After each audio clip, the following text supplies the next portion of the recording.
Na, vaikeli, pasakyk žiedo sandarą. Gerai.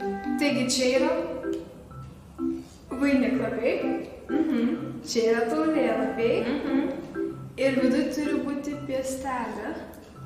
Čia. Taip. Šaunu? Taip. Kokius vidaus organus atpažįsti? Čia yra nosies ertmė, čia liežuvis, smegenys, nugaros smegenys ir smegenėlės. Prie lentos eis numeris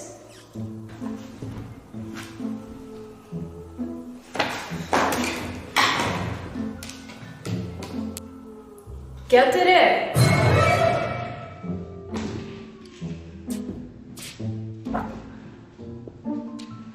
Išspręsk šias užduotis.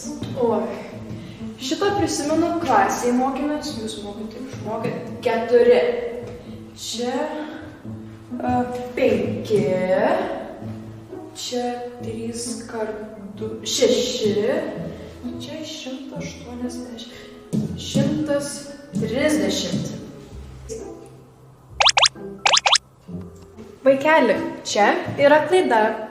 Mes trejetą turime dauginti 2 kartus. Tai 3 kart 3 yra 9.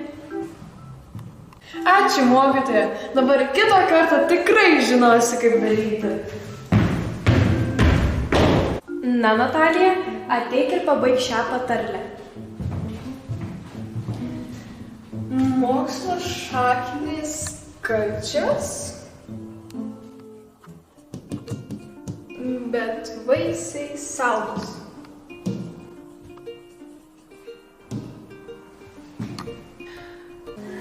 Myliu aš savo mokytojos darbą. Linkiu mokytojams sėkmės, įkvėpimo ir nepakartojamos motyvacijos jiems auginant Lietuvos piliečius. Mokytojai yra kaip šaltinis, kuris mus formuoja ir augina. Ačiū Jums.